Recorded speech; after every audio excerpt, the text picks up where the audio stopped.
به طرف منطقه کارتی پروان شهر کابل که ما تو بریم طرف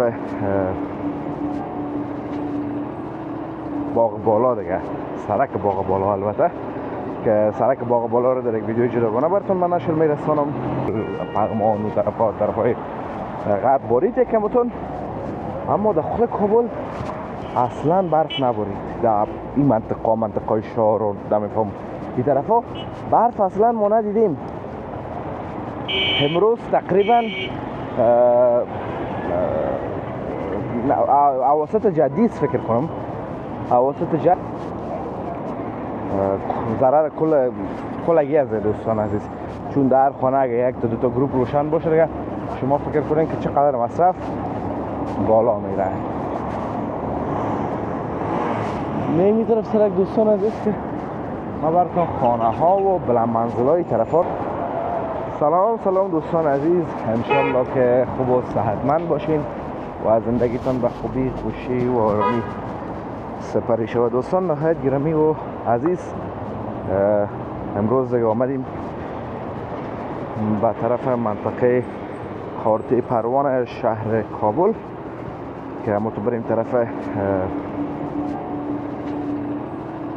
باغ بالا دیگه، سرک باغ بالا. البته که سرک باغ بالا رو در یک ویدیو جداگانه براتون من نشر میرسانم.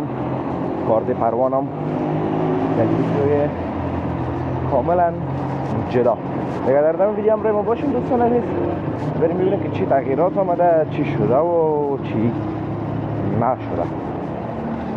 هوای کابل رو میبینین دوستان عزیز که اگر چشمش نداره خب پاک و زیبا هست و صاف آسمانابی. دوستان عزیز امسال هیچ برف نبارید، هیچ بارید در طرفای غرب کابل، پغمان و طرفای غرب بارید کمتون، اما در خود کابل اصلا برف نبارید. در این منطقه شهر و دمیفهم این طرفا برف اصلا ما ندیدیم.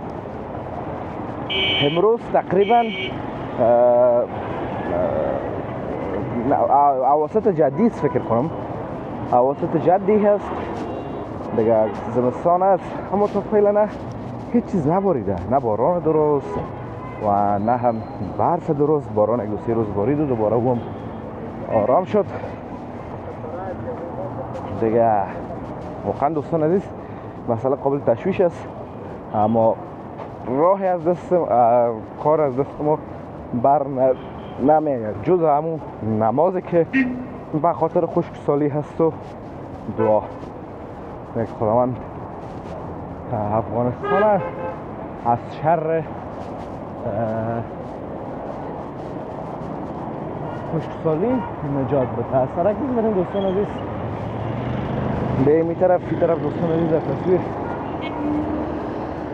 ستیتی بی لابراتوار می‌بینیم که فکر کنم در او ساختمان هم از در دو ساختمان است، چون لوحش هر دو طرف زدگی است دیگه.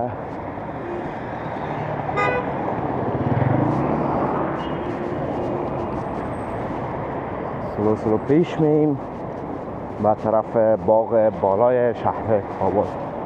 دوستان عزیز نری بخش شفاخانه های زیاد فعالیت داره، از جمله می ستی لابراتوار است، لابراتوار بزرگ مثلا این شفاخانه کابل اطلس، شفاخانه الرژی این طرف هست و بسیار شفاخانه های دیگه.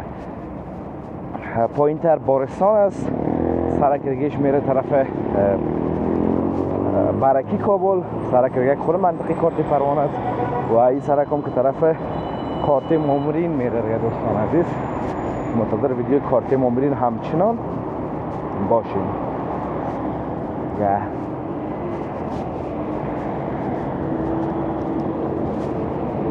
سلو میریم دوستان عزیز. پیش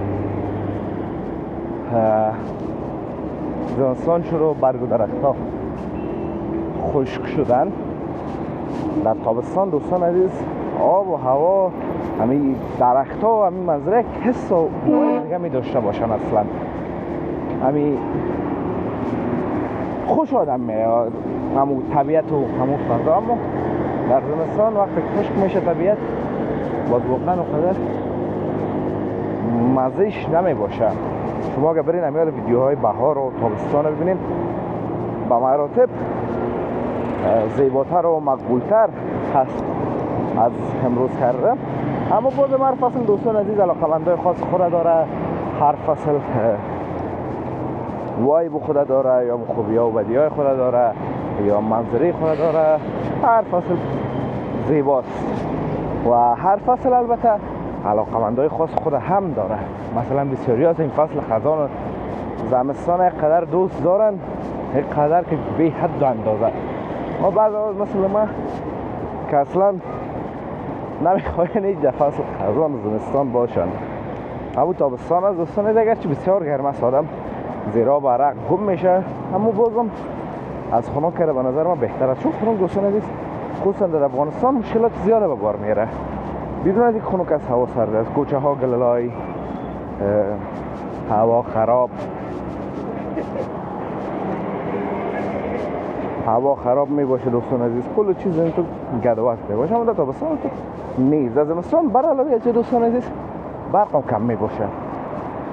این دوستای ما یا برق زیاد دیدین، یعنی گروپکای سر کوچهشان عالم در روزم ساعتای 12 یا ظهر روزم دیگه روشن است. کار اگرچه مصرف خودشان هم بالا میبره و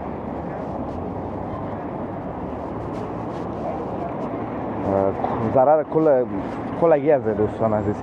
چون در خانه اگه یک تا دو تا گروپ روشن باشه دیگه شما فکر کنین که چقدر مصرف بالا میره. می طرف سرک دوستان عزیز که ما براتون خانه ها و بلند منزل های طرف ها را نشان بدم، زیبایی های طرف ها را ببینین.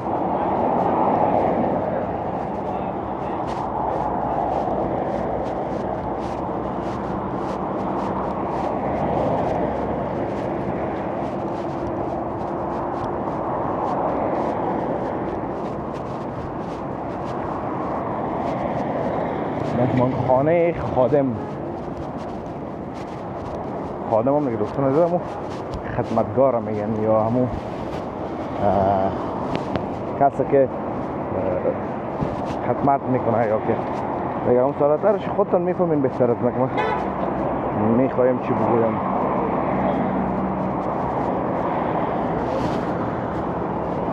چک فضا یکی از دوستا ببینین چقدر سرک زیبا و مقبول است.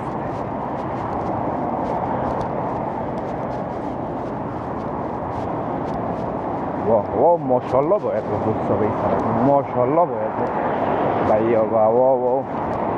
با این وایب که امروز داره کابل.